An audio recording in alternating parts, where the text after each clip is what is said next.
అందరికీ నమస్కారం. ఈరోజు రచ్చబండలో ఒక చిన్న స్పెషాలిటీ.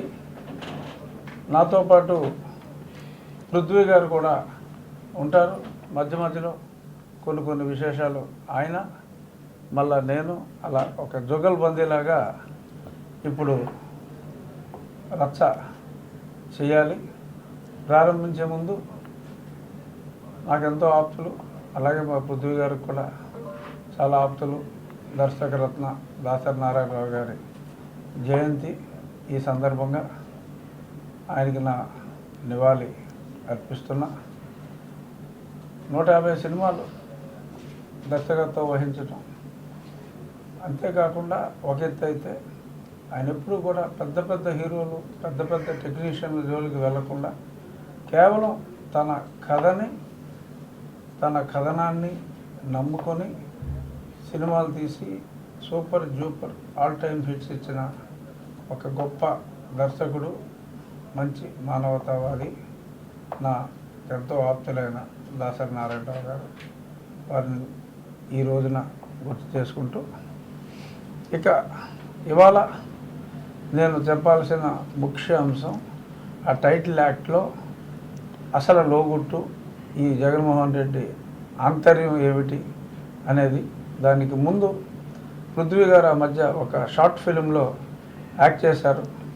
అందులో ఆయన ఒక ప్రజాప్రతినిధి ఎలా భూమిని దోచుకుంటాడో ఆ పాత్రలో ఆయన చాలా గొప్పగా యాక్ట్ చేశారు. షార్ట్ ఫిల్మ్ అయినప్పటికీ కూడా బాగా సూటిగా నాటుకుంది జనాలకి. సో ఈ సబ్జెక్టు ముందుగా పృథ్వీ గారు ఆయన మనసులో మాట చెప్తారు. ప్రజా బాహుళ్యంలో గత 15 రోజులుగా తిరుగుతున్నారు.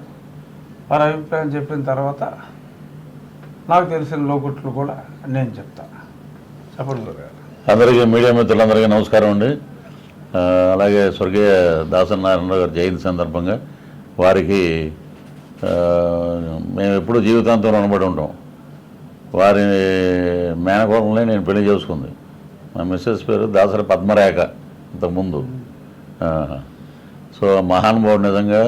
మా రాజుగారు అన్నట్టు చిన్న కళాకారులని, చిన్న టెక్నీషియన్ని పరిచయం చేసి సూపర్ డూపర్ హిట్లు కొట్టినటువంటి ఒక అద్భుతమైన వ్యక్తి మన పశ్చిమ గోదావరి జిల్లా కావటం నిజంగా మన అందరికీ గర్వకారణం. ఇక ఈ హరికథల్లోకి వస్తాయండి. మన రాజకీయ హరికథలని మొదలెట్టారు వీళ్ళంతా. ఏంటంటే ల్యాండ్ టైటిలింగ్ యాక్ట్. ఇప్పుడు రాజుగారు చెప్పినట్లు అది ఒక యాడ్ చేసామండి. ఆ యాడ్లో ఏంటంటే ఎంత దుర్మార్గంగా ఉంటుందని ఆ స్క్రిప్ట్ ఇచ్చే వరకు నాకు తెలియదు. అసలు ఇంత దుర్మార్గుడా మన ముఖ్యమంత్రి, ఈ రకంగా ప్రజల్ని దోచుకుంటున్నాడు అనేది.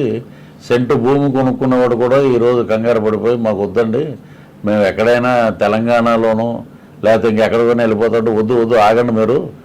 ఏంటంటే కూటమి ప్రభుత్వం ఏర్పడుతుంది, కొన్ని రోజులే దగ్గరలో ఉంది.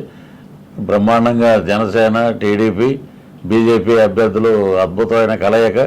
144 మంది అభ్యర్థులు, కూటమి అభ్యర్థులు, ఇంక్లూడింగ్ బీజేపీ కూటమి సపోర్ట్ చేసినటువంటి అభ్యర్థులు. అలాగే మా పశ్చిమ గోదావరి జిల్లాలో అన్ని రంగాల్లో అందరిలో ఒక ఏ పార్టీ అయినా గతంలో మనం చూస్తే రఘురామకృష్ణరాజు గారిని మనం ఆహ్వానం చేస్తే మనం గెలిచినట్టే అని అనుకున్న విషయం ప్రజలందరికీ తెలుసు. ముఖ్యంగా మన జిల్లా వాసులకి సుపరిచితం.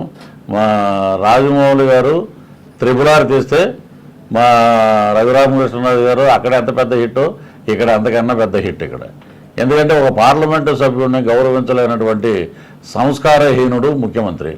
ఒక పార్లమెంటు సభ్యుడు నియోజకవర్గంలో బ్రహ్మాండమైన మెజార్టీతో వాళ్ళందరూ ఆశలంతా మా రఘురామకృష్ణరాజు గారి మీద పెట్టుకుంటే మాకు బ్రహ్మాండంగా వారు స్పందిస్తారు, బ్రహ్మాండంగా పార్లమెంట్ మొత్తం ఆ నియోజకవర్గ పరిధి అంతా అభివృద్ధి ముందు ఉంటుంది అనుకునే టైంలో వారి మీద అక్రమ కేసులు పెట్టడం, వారిని హింసించడం, కొట్టడం కూడా జరిగింది. ఇది ఇంత దౌర్భాగ్యం ఇక్కడ బ్రిటిష్ వాళ్ళు కూడా చేసి ఉంటారు. అలాంటి వ్యవస్థని ఎదుర్కొని గత 4.5 సంవత్సరాలు వారికి నిద్ర లేకుండా చేసి ప్రజాకంటకుల వాళ్ళ మీద విజయం సాధించినట్లే అంటున్నారు ప్రజలు. ఎక్కడైనా ఆ ఉండిలో ఎక్కడికి మనం వెళ్ళినా కూడా బ్రహ్మరథం పడుతున్నారంటే ముఖ్యంగా అగ్రస్థానంలో మహిళలు ఉన్నారు. అలాగే బడుగు బలహీన వర్గాలు, రైతులు, అందరూ అన్నమాట స్వచ్ఛందంగా. ఫస్ట్ టైం నేను చూస్తున్నానండి, మా ఎమ్మెల్యే గారు సందులలో కూడా చిన్న చిన్న సందుల్లో కూడా బైక్ మీద ట్రావెల్ చేశారు నిన్నంతా. సో ప్రజాస్పందన అద్భుతంగా ఉంది. ఇక ల్యాండ్ టైటిలింగ్ యాక్ట్ అంటే ఒక రైతు నా దగ్గరికి వస్తాడు, బాబు అయ్యా మీ దండం పెడతానండి, నాకు ఉంది ఒకగానే ఒక అమ్మాయి, ఆ అమ్మాయిని నేను ఇలాగ 1 ఎకరమే ఉంది నాకు, దాని భవిష్యత్తు దాని మీద ఉందంటే ఈ కేసు పెడతాను అంటాడండి అతను. ఫస్ట్ కేసు పెట్టాకి కోర్టులు లేవమ్మా, హైకోర్టుకి వెళ్ళాలి, అక్కడ కూడా ఎవరు మనవాడే అంటే గవర్నమెంట్ పెట్టినోడు, నీకు న్యాయం జరగదు. అక్కడ పోయి ఇక్కడ పోయి నువ్వు జీవితంలో నాశనం అయిపోతావు, సెటిల్మెంట్కి వచ్చేయట్టనమాట. మనకేంటంటే ఈ యాక్ట్లో ఏంటంటే దస్తావేజుల మీద ఆయన ఫోటో ఉంటుందంట, ఒరిజినల్ ఆయన దగ్గరే ఉంటాయంట, జెరాక్స్ కాపీ మనకి ఇస్తాడు. అది కూడా ఇంకోటి ఏదో మెలిగుంది అక్కడ, 2 సంవత్సరాల్లో మనం ఏదో పనుల్లో పడి మర్చిపోతే రెన్యూవల్ చేసుకోకపోతే అది పక్కన ఉన్న ఇంకోళ్ళకి రిజిస్టర్ అయిపోతాడు. ఈ రకంగా ఉంది, లాస్ట్లో కూలబడిపోతాడు. మీ దుర్మార్గాలు ఎలా ఉన్నాయని అంటే, నారాయణ ఏంటి చెమటలు పట్టినాయో ఫ్యాన్ వేయమంటామంటే 5 ఏళ్ళ నుంచి బాబు ఫ్యాన్ వేస్తూనే ఉన్నారు, ఇక వద్దండి అని అంటాడు. ఇది ప్రజల స్పందన అండి. ఇప్పుడు ప్రజలు ఏం కోరుకుంటున్నారంటే సంక్షేమం అని అంటున్నారు. బటన్ రెడ్డికి ఇదే ఆఖరి ఎలక్షను. సో ఈ మన తెలుగు రాష్ట్రంలో ఆంధ్రప్రదేశ్లో మరలా అతను ముఖ్యమంత్రి అవ్వటానికి స్కోప్ లేదని ఈ సందర్భంగా తెలియజేస్తున్నాం. అన్ని వ్యవస్థలు భ్రష్టు పట్టించేశాడు. ఎన్ని రకాలుగా ఒక పార్లమెంటు సభ్యుడు అయితే ఎంత గర్వకారణంగా ఉంటుందండి ఒక ముఖ్యమంత్రికి. అటువంటి పార్లమెంటేరియన్ని ఎన్ని అంశాలు పెట్టాడు అనేది అందరికీ తెలిసిందే. కాబట్టి కూటమే మనకి అద్భుతంగా వస్తుంది. 136 సీట్లు, 21 ఎంపీ సీట్లు మనం గెలుచుకుంటాం. ఇక మా అన్నగారు మొదలెడతారు. ఇప్పుడు ఈ ల్యాండ్ టైటిలింగ్ యాక్ట్ గురించి నేను సుమారు ఒక 5-6 నెలలుగా రచనలో ప్రస్తావిస్తున్నా. పూర్తి వివరాలన్నీ కూడా ఇప్పుడు ఇంకాస్త డీటెయిల్డ్గా అంతరంగంతో సహా మాట్లాడుకుందాం. ముందు ఎవరికైతే భూమి ఉందో, ఎంతో కొంత 1 సెంటు భూమి లేనివాడు కూడా ఎవరు లేడు. జగన్మోహన్ రెడ్డి వచ్చిన తర్వాత ఏదో కొందరికి ఏదో డబ్బులు తీసుకుని ఇచ్చినప్పటికీ కూడా చాలామందికి సెంటు భూమి అయితే ఉంది. సో మరి ఆ సెంటు భూమికి కూడా మరి టైటిల్, దానికి ఉన్న రిస్కులు ఏంటి? ఎవరైనా మన తర్వాత తరాల కోసం కూడా ఆలోచించే సంస్కృతి మన భారతీయులది. సో మన నెక్స్ట్ జనరేషన్, ఆ నెక్స్ట్ జనరేషన్ కూడా ఎవరికాళ్ళు సంపాదించి కూడబెట్టి బంగారం రూపంలోనో లేకపోతే ఎక్కువగా స్థలం రూపంలో, సో స్థలం తర్వాత తరాలకి స్థిరంగా ఉంటుంది అనేది ఒక ఆలోచన. అందుకని ఇప్పుడు దాని మీద కన్ను పడింది ఈ జగన్మోహన్ రెడ్డికి. ల్యాండ్ టైటిల్ యాక్ట్, భూ హక్కు చట్టం అనే పేరుతో జనరల్గా టైటిల్స్ క్లారిటీ ఉండటం కోసం, కన్ఫ్యూజన్ లేకుండా ఉండటం కోసం గవర్నమెంట్ ఆఫ్ ఇండియా ఒక దృక్పథంలో కొన్ని గైడ్లైన్స్ ఇస్తే దాన్ని పూర్తిగా వక్రీకరించి చాలా అడ్డదారిలో గందరగోళం చేసే స్థితికి ఇతను ఒక చట్టాన్ని తయారు చేశాడు. దానికి భూ హక్కు చట్టం అని, టైటిల్ రిజిస్ట్రేషన్ యాక్ట్ అని ఇంగ్లీష్లో పెట్టి, ఈ భూ హక్కు చట్టం భూ హక్కు కాదు, తను మనకున్న భూమి మీద మనకున్న హక్కుని ప్రభుత్వం తీసుకునే చట్టాన్ని భూ హక్కు చట్టంగా పెట్టాడు పేరు. ఇప్పుడు టైటిల్ రిజిస్ట్రేషన్ అథారిటీ దగ్గర ప్రతివాడు మీకున్న ఆస్తి పత్రాలని చూపెట్టి అతడికి ఆ వివరాలు ఇస్తే అతను మనకి ఒక సర్టిఫికేట్కి సంబంధించి ఒక జెరాక్స్ కాపీ ఇస్తాడు. అంటే మనం 10% స్టాంపు డ్యూటీ కట్టి ఒక స్టాంపు, దానికి మనం రుసుము చెల్లించి ఒక ప్రాపర్టీ మన పేరు మీద పెట్టుకుంటే మనకు ఒక సాటిస్ఫాక్షను. ప్రభుత్వం దానికి సంబంధించిన రుసుము కలెక్ట్ చేసింది, ప్రభుత్వం అనేది అడ్మినిస్ట్రేషన్ చేయటానికి, సో మన ఓనర్షిప్ని ప్రభుత్వం కన్ఫర్మ్ చేసింది అనటానికి అదొక డాక్యుమెంట్. ఇప్పుడు దానికి అసలు శాంక్టిటీ లేదు. మీరు 1 కోటి రూపాయల ప్రాపర్టీకి 10 లక్షల రూపాయలు స్టాంప్ డ్యూటీ కడితే ఆ స్టాంపే ఉండదు, ఆ స్టాంపుకి ఇంకా మనుగడే లేదు. ఆ టైటిల్ రిజిస్ట్రేషన్ అథారిటీ దాన్ని ఒక సర్టిఫికెట్ లాగా పలానా చోట పలానా ఇల్లు పలానా సర్వే నెంబరు పలానా పృథ్వీ గారిదని రాసి ఒక సర్టిఫికెట్ ఇస్తాడు. పృథ్వీ గారు ఆ ప్రాపర్టీ 10 లక్షల స్టాంప్ డ్యూటీ పెట్టి కొన్నది, ఆ టైటిల్ డీడ్స్ ఆ రోజు నుంచి 4 గీసుకుంటానికి కూడా పనికిరావు. ఈలోపు జరిగేది ఏంటంటే పృథ్వీ గారి ప్రాపర్టీ మీద నేను కన్నేస్తా. ఆయన ఏదో షూటింగ్లో బిజీగా ఉన్నాడు. ఎగ్జాంపుల్గా చెప్తున్నా.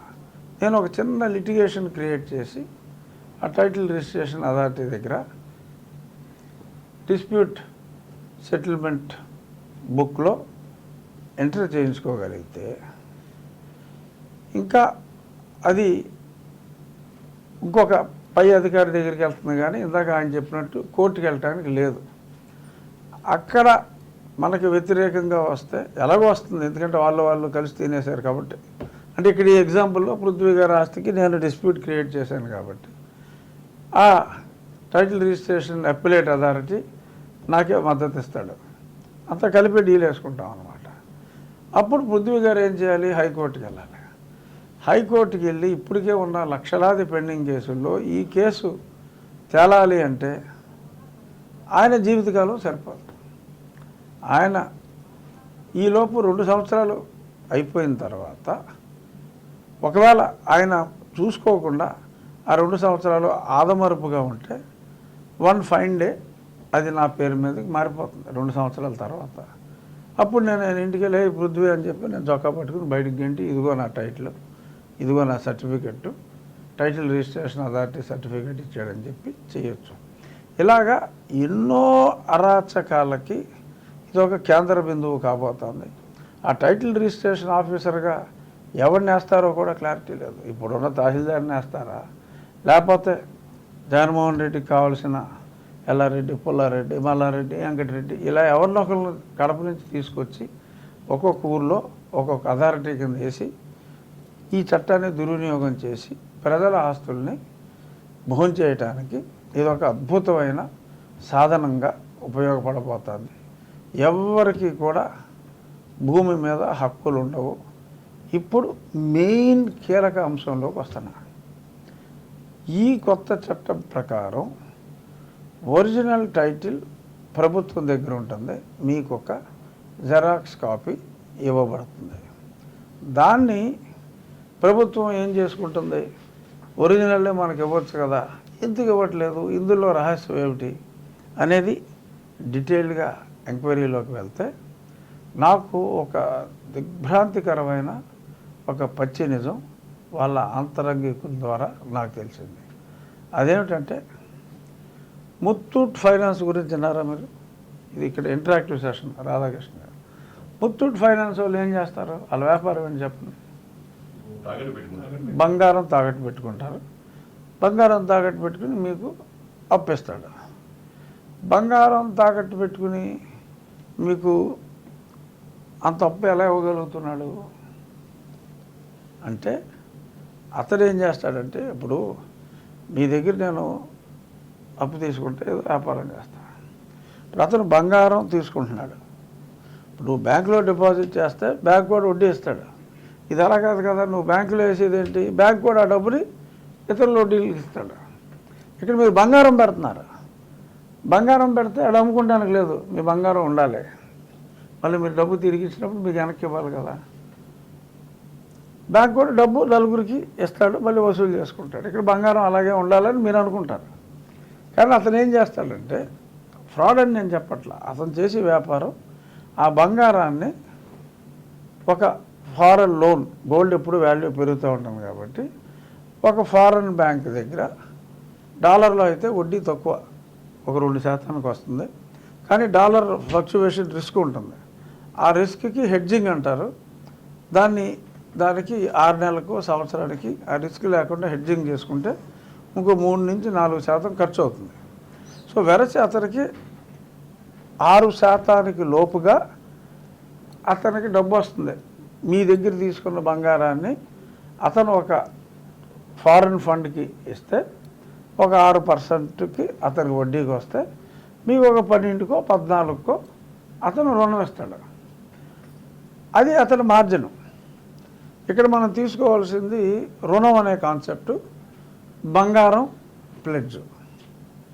ఆ కంపారిజన్లో ముత్తూట్ని ఆదర్శంగా తీసుకుని ముందుకెళ్ళాడు జగన్మోహన్ రెడ్డి. ఇప్పుడు జనాల టైట్లు, పృథ్వీ గారి ఇల్లు, నా ఇల్లు, మీ ఇల్లు, రాధాకృష్ణ గారి ఇల్లు, అందరికీ ఇల్లు ఉంటాయి. మీరు అద్దెంట్లో ఉంటే మీ అద్దెంటి ఓనర్కి ఇల్లు ఉంది. సో రాష్ట్రంలో ఉన్న ప్రాపర్టీస్ అన్నీ జగన్మోహన్ రెడ్డి దగ్గర ఉంటాయి. సో అతను ఏం చేస్తాడు, ఎలా అయితే మద్యం మీద 25 ఏళ్ళలో రాబోయే ఆదాయాన్ని తాకట్టు పెట్టాడో, ఇక్కడ బాబు పశ్చిమ గోదావరి జిల్లాలో భీమవరం నియోజకవర్గంలో ఈ పోర్షన్ని నేను నీకు తాకట్టు పెడుతున్నా. ముత్తూట్ బంగారం తాకట్టు పెట్టి డబ్బు తెచ్చినట్టు ఈ ప్రాపర్టీ నీకు తాకట్టు పెడుతున్నా, నువ్వు నాకు ఇంత రుణం వెయ్యి. ఎందుకంటే ఇక్కడ బ్యాంకులు ప్రభుత్వం నుంచి రావటాలు ఇవన్నీ అయిపోయినాయి, మొత్తం లిమిట్లు ఎక్కడికో వెళ్ళిపోయినాయి. సో ఇంకా అప్పుడు అరువు లాగాలంటే ఎలా అని ఆలోచించి ఈ స్కీమ్ పెట్టాడు. జిల్లా బై జిల్లా అతని అవసరాలను బట్టి, ప్రజల అవసరాల గురించి మాట్లాడాలి, అతని అవసరాలను బట్టి జిల్లా టు జిల్లా ఈ మన భూముల్ని తాకట్టు పెట్టి బట్ట నొక్కాను అంటాడు. అతను బట్ట నొక్కేది స్వల్పం, లాగేసేది అనంతం. కాకపోతే ఇప్పుడు మీ ప్రాణాలని, మీ కిడ్నీలని, మీ లివర్లని పరంగా పెట్టి ఎలాగ మళ్ళీ మీకు సంక్షేమం చేస్తానని చెప్పాడో గతంలో, ఇప్పుడు మీ డైరెక్ట్గా మన ఆస్తుల్నే తనఖా పెట్టి, అతని దగ్గరే టైటిల్ ఉంటుంది కాబట్టి మన ఆస్తినే తనఖా పెట్టి దాని మీద అప్పు తీసుకొచ్చి, అప్పు కూడా విదేశీ ఫండ్ ఇచ్చిందంటాడు. ఇతను కొట్టేసింది బోళ్ళు ఉందో, బయటికి పంపించింది కంటైనర్లు, మళ్ళీ ఆ డబ్బే వస్తుంది మోస్ట్లీ. ఎందుకంటే ఇలాంటి టైటిల్ మీద ఏమో రిస్కు, రేపొద్దున్న ప్రజాస్వామ్యంలో ఇది ప్రజలకు సంబంధించింది, సరే టైటిల్ పెట్టాడు, అన్నీ పెట్టాడు, డబ్బు ఇచ్చేవాడు ఉండాలి కదా అనుకున్నప్పుడు అతని డబ్బునే అతను రూట్ చేసుకుని ఈ రాష్ట్ర ప్రభుత్వ రెవెన్యూని దాన్ని తాకట్టు పెట్టి మళ్ళీ ఆ డబ్బు కూడా వెనక్కి తీసుకెళ్లే ప్రయత్నం చేసుకోవచ్చు. సో వెరసి మనం ఏదైతే మన తర్వాత తరాలకి ఒక స్థిరాస్తిని ఇవ్వాలి అనుకున్నామో, ఈ చట్టం అమలైతే ఆ స్థిరాస్తి ఈ ప్రభుత్వానిది. అంటే ప్రభుత్వం అంటే జగన్మోహన్ రెడ్డి ఊహించలే ఇంత దరిద్రంగా ఓడిపోతాడని. అతను అది పెట్టుకున్న ప్లాన్ చేసినప్పుడు ఇదంతా మన ఆస్తి. ఆల్రెడీ ముందు ఈ తెంగరాశాలు ఎలా మొదలెట్టాడు, బొమ్మలతో మొదలెట్టాడు. నార్సిసిజం అని ఒక డిసీజ్ ఉంది, నేను చాలాసార్లు రచనలో చెప్పా. అంటే తన ముఖాన్ని అమితంగా ప్రేమించుకునే ఒక, జనరల్గా మనం లిఫ్ట్ ఎక్కినప్పుడు కూడా ఇలా చూసుకుంటాం కదా, అద్దం కనపడితే ఏదో లిఫ్ట్ ఎక్కినప్పుడు ఏదో అద్దంలో చూసుకుంటాం, న్యాచురల్ అది. బట్ ఇతడు ప్రజలందరూ కూడా ఆడి మొహం చూడాలనుకుంటాడు. నీ మొహం నువ్వు చూసుకో, తప్పలేదు, కాకిపిల్ల కాకి ముద్దు. ప్రజలందరూ కూడా ఈడి మొహమే చూడాలనుకునే ఒక వ్యక్తిత్వం, తనను తాను అమితంగా ప్రేమించుకునే స్వభావం, దీన్ని నార్సిసిజం అంటారు. NARCISSISM, narcissism. మీరు ఇందులో కొట్టండి రాధాకృష్ణ గారు, మీకు వచ్చేస్తుంది దాని మానసిక పోకళ్ళు ఎలా ఉంటాయో. తను తాను అధికంగా ప్రేమించుకుంటాడు. అందుకనే మొన్న కడప వెళ్ళినప్పుడు జగన్మోహన్ రెడ్డి వైఫ్ని ఆ ఊర్లోనూ ఇంకో రెడ్డి గారు అడిగాడు, ఏందబ్బా ఇది, నా భూమి ఏంది, నీ పేరు మీద ఫోటో ఏంది, ఇది ఎక్కడ న్యాయం అని అడిగాడు ఓ రెడ్డి గారు. ఈ అమ్మాయి పెక్కమోహం వేసి వెళ్ళిపోయిందండి అక్కడి నుంచి. సో మన ఆస్తి మీద ముందు అక్కడ బొమ్మ వేసుకుంటున్నాడు, తర్వాత ఆస్తి తాకట్టు పెట్టే హక్కులు కూడా అతనే పెట్టుకుంటున్నాడు. ఆస్తుల మీద కాదు, మీ సరిహద్దుల్లో కూడా ఆడు బొమ్మ వేసుకుంటున్నాడు. వీడు తాత్కాలికం. జూన్ 4వ తారీఖు నుంచి అసలు మనిషి ఎక్కడ ఉంటాడో కూడా మనకు తెలియదు. కొంతమంది మే 14నే అంటే నన్ను కొట్టిన రోజునే నా పుట్టినరోజు నాడు ఎలక్షన్ అయ్యాక ఏదో పర్మిషన్ పెట్టుకుని బాగా తిరిగాను, నల్లగా అయిపోయాను, కొంచెం రిలాక్స్ అవుతానని వెళ్ళి మళ్ళీ రాడని కూడా అంటున్నారు. సర్వే రిజల్ట్స్ వచ్చేస్తాయి కదా, మళ్ళీ రాడని కూడా అంటున్నారు. మరి వస్తాడా రాడా అనేది ప్రస్తుతానికి మనకు సంబంధించిన సబ్జెక్ట్ కాకపోయినా ఇప్పుడు ఈ బొమ్మల పిచ్చతో మన సరిహద్దురాలు ఎవరయ్యే అతనయ్యే, మన బర్త్ సర్టిఫికేట్ మీద అతని ఫోటో, మన కార్ డ్రైవింగ్ లైసెన్స్ మీద అతని ఫోటో. మొన్న లాస్ట్ టైం అమెరికా ఒక అతను ఇక్కడ ఇంటర్నేషనల్ డ్రైవింగ్ లైసెన్స్ తీసుకుని అమెరికాలో ట్యాక్సీలు అంటే బోల్డ్ డబ్బు ఉంది. ట్యాక్సీలు ఉంటాయి అక్కడ, ట్యాక్సీలు అంటే సెల్ఫ్ డ్రైవింగ్ హెడ్స్ అని కంపెనీలు ఉంటాయి. అక్కడ మీ లైసెన్స్ చూపెడితే బండి ఇస్తాడు. ఈ స్టేట్లో తీసుకుని ఇంకో స్టేట్లో అయినా అది ఇచ్చేసి వెళ్ళిపోవచ్చు. ఇతను తరచుగా అమెరికా వెళ్ళేవాడే. డ్రైవింగ్ లైసెన్స్ ఇచ్చారు. డ్రైవింగ్ లైసెన్స్ మీద వీడి ఫోటో, జగన్మోహన్ రెడ్డి ఫోటో. రా నీ ఫోటోకి దీనికి సంబంధం ఏంట్రా అంటే, లేదు ఆయన మా సీఎం అయ్యా బాబు, అటు ఫోటో అన్నిటి మీద వేస్తాడు అంటే, లేదు ఆడొస్తే ఇస్తా తప్ప నీకు ఇవ్వనని చెప్పి ఆడికి ఇవ్వలా. ఆడేదో లబోదీపమంట ఇంకా వేరే డ్రైవర్లు నడిపే ట్యాక్సీ తీసుకుంటే బోల్ అయింది. ఆ ట్రిప్ అంతా అలాగే చాలా ఎక్కువ ఖర్చు అయింది అతను. సో ఇలాగా ఈ ఫోటోల పిచ్చతో ఎక్కడ పడితే అక్కడ ఇంకా అతను ఇప్పుడు దాకా ఇంకా డిసైడ్ అవ్వంది ఏంటంటే, మనుషులకి పుట్టిన వెంటనే పచ్చబొట్టు పథకం, జగనన్న పచ్చబొట్టు, సమాధి మీద ఇతని ఫోటో. ఎందుకంటే సాగుకి వెళ్తే నవ్వుతాడు, చిక్కటి చిరునవ్వుతో ఆడి ఫోటో ప్రతి సమాధి మీద నీ ఫోటో వేసుకుని హక్కు ఉన్నా లేకపోయినా వీడి ఫోటో వేసేస్తాడు. ఏమో చెప్పలేము, ఈ నార్సిసిజం పరాకాష్ఠకి వెళ్ళిపోతే ఆ స్టేజ్కి కూడా వెళ్ళిపోవచ్చేమో మనకు తెలియదు. ఇప్పుడు కమింగ్ బ్యాక్ టు ఈ భూ హక్కు చట్టం, ఇది ప్రజలందరికీ కూడా ఇప్పుడు అర్థమవుతుంది. ఇది ఎవరినైతే ముంచి అందరి భూములు ఆక్యుపై చేసుకోవాలనుకున్నాడో ఇది ఇప్పుడు అతన్ని ముంచేసింది. ప్రజలందరికీ అర్థమైపోయింది. పాపం ఏదో రకంగా సర్దుదామని చెప్పి ధర్మాన ప్రసాదరావు ట్రై చేశాడు. ఈ చట్టం ఇంకా అమల్లోకి రాలేదు, దాని గురించి మీరు లైట్ తీసుకోండి అని చెప్పాడు. వెంటనే పెద్దిరెడ్డి గారు క్వశ్చనే లేదు, ఎంతో ఆలోచించి పెట్టాడు జగన్మోహన్ రెడ్డి చట్టాన్ని, దీన్ని వెనక్కి తీసుకుని క్వశ్చనే లేదు, రేపు మళ్ళీ ముఖ్యమంత్రి అయిన వెంటనే దీన్ని స్ట్రిక్ట్గా అమలు చేసి తీరుతామని ఆయన చెప్పాడు. మరి బహుశా పెద్దిరెడ్డి గారి ఉద్దేశం కూడా నిజం చెప్పి, ఆయన అబద్ధం చెప్పడు. పెద్దిరెడ్డి గారు అంటే నాకు చాలా గౌరవం ఉంది. ఒక నిజం చెప్పి ప్రజల్ని ఒక ఉపద్రవం నుంచి పాపం కాపాడే ప్రయత్నం చేస్తున్నాడేమో ఆయన. మరి ఇప్పటికైనా కొంతమంది ఏమన్నా అమాయక గొర్రెలు లాంటి ప్రజలు ఇంకా ఉండి ఉంటే మరి పెద్దిరెడ్డి గారి మాటల్ని విశ్వసించాలి. ఖచ్చితంగా జగన్మోహన్ రెడ్డి అనేవాడు అంటూ వస్తే ఈ చట్టాన్ని ఖచ్చితంగా ఇంప్లిమెంట్ చేసి ప్రజల ఆస్తుల్ని, ముతూట్ కంపెనీ మనం తాకట్టు పెట్టిన బంగారాన్ని తాకట్టు పెట్టి తక్కువ వడ్డీకి రుణం తీసుకొచ్చి ఆయన ఎలాగా ఇస్తాడో ఈయన ఇది తాకట్టు పెట్టి మన నెత్తిన శటగోపం పెట్టడానికి ఓవరాల్గా బ్యాంక్రప్సీ డిక్లేర్ చేసి రాష్ట్రానికి పోవటానికి వేసుకున్న స్కెచ్ ఇది అతనికి నెపోలియన్కి వాటర్లో ఎలాగో ఇది ఈ చట్టం జగన్మోహన్ రెడ్డికి వాటర్లో లాంటిది. చంద్రబాబు నాయుడు గారు ఇది గ్రహించి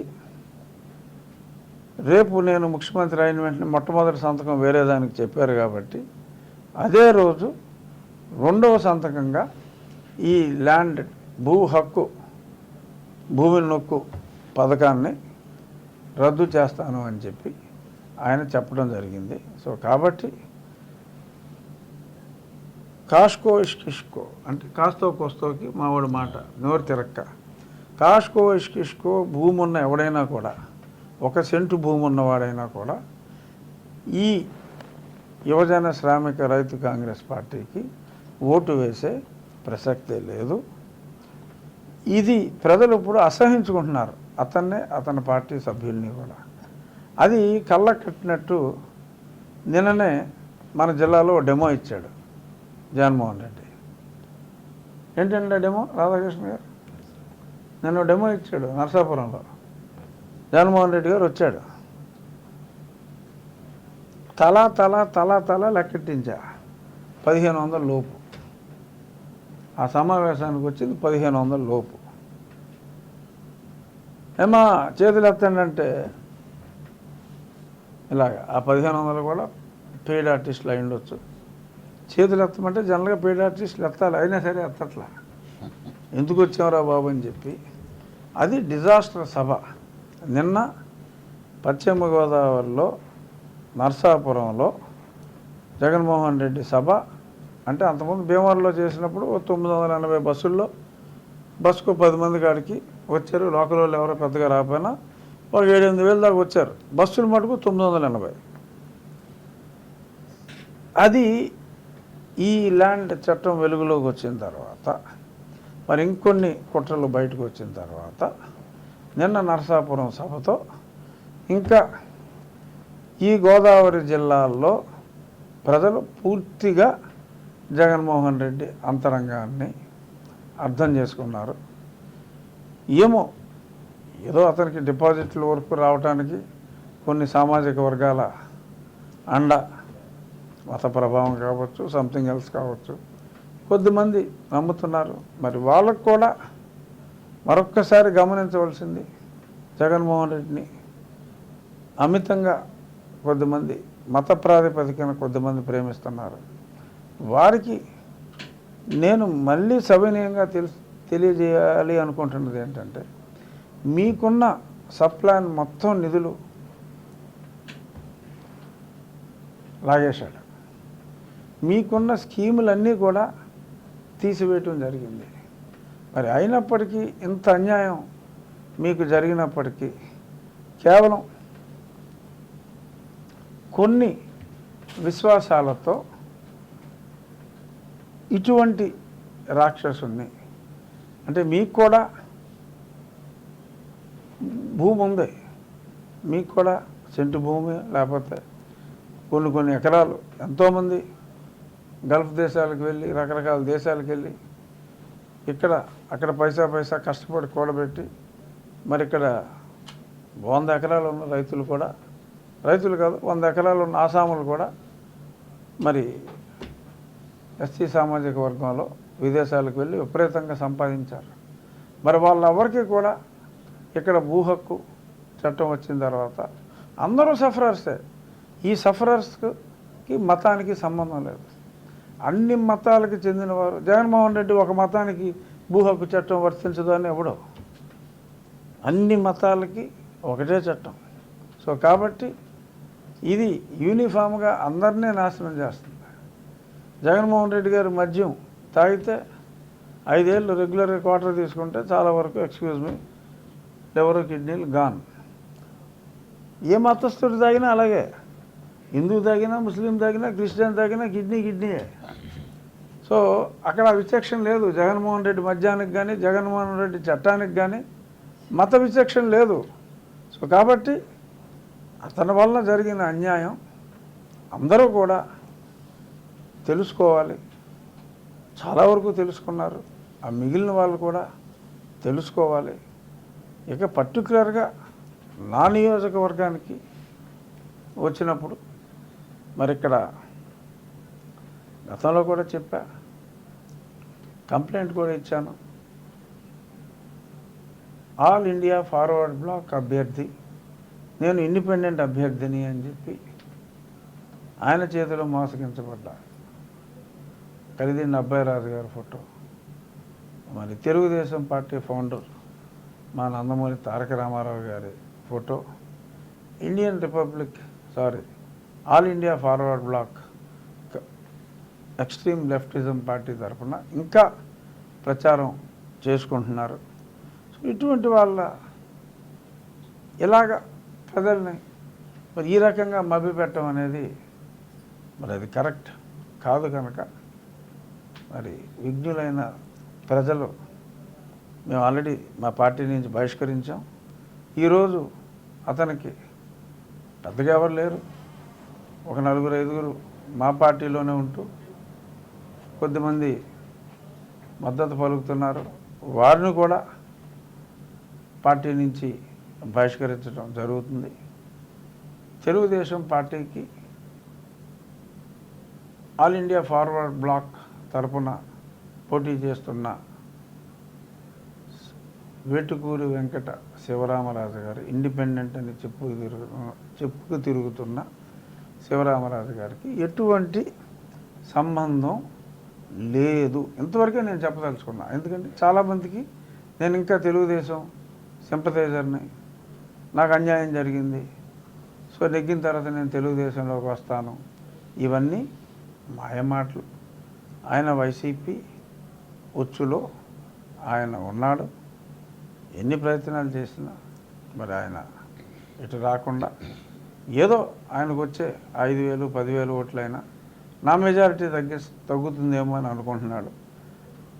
జగన్మోహన్ రెడ్డి తన వేలుతో తన కన్నునే ఊర్చుకుంటున్నాడు పిచ్చివాడు. తెలుగుదేశం ఓటింగ్ ఇంటాక్ట్, అది చెక్కు చెదరని ఓటింగ్. ఎవరైనా పొరపాటున ఆ వ్యక్తి తెలుగుదేశం అని భ్రమిస్తే ఆ ఓటు కూడా నెంబర్ 1లోనే నా సైకిల్ ఉంది.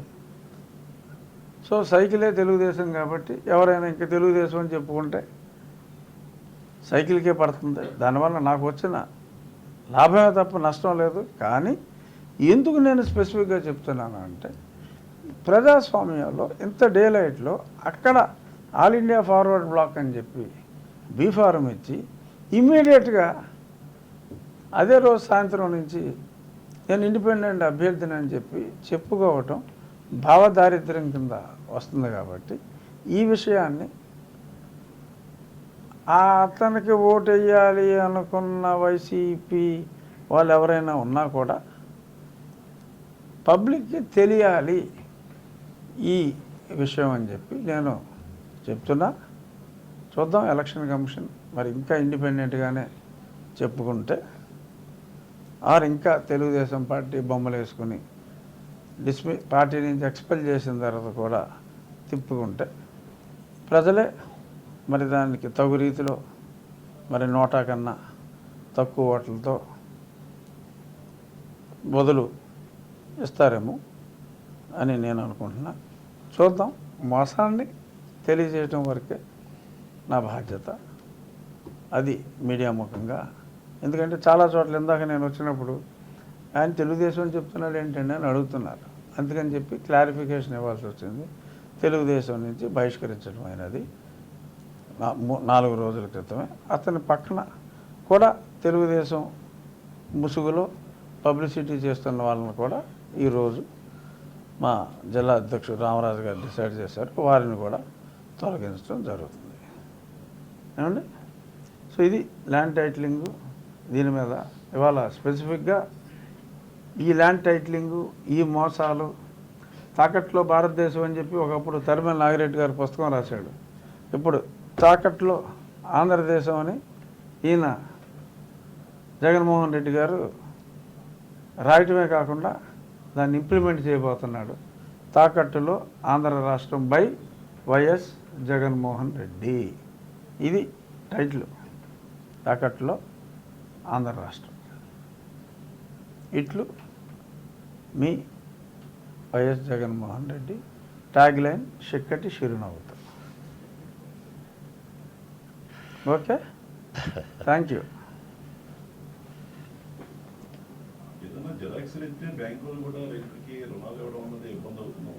ఇవ్వట్లా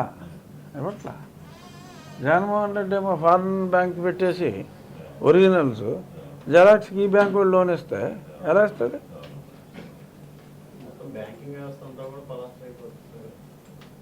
ఇప్పుడు బ్యాంక్ దగ్గర ఇప్పుడు అలా కాదు. ఇప్పుడు ప్రాబ్లం ఏంటంటే, ఇప్పుడు నువ్వు హౌస్ లోన్ తీసుకున్నావు, నీ టైటిల్ బ్యాంక్ వాడికి ఇచ్చావు, వీడు ఇప్పుడు కొత్త టైటిల్ ఇస్తాడు.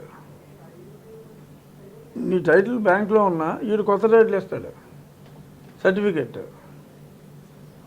ఈ సర్టిఫికెట్ బ్యాంక్ వాడు పెట్టుకోవడానికి లేదు, అదే ఒరిజినల్ టైటిల్ ఉంది. ఇదేం చేసుకుంటాడు వాడు?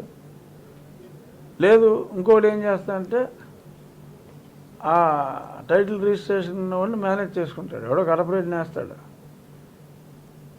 నా ఇల్లు నువ్వు రిజిస్టర్ చేసుకుంటావు, అని మేనేజ్ చేసి ఒక సర్టిఫికేట్ ఇస్తాడు, నువ్వు ఎక్కడో తాగడి పెట్టేస్తావు. ఇలా కూడా జరగవచ్చు. కానీ తాకట్టుకి జనరల్గా ఇంకా ఆ సర్టిఫికేట్ మీద తాకట్టుకి బ్యాంకులు అయితే ఒప్పుకోవట్లే.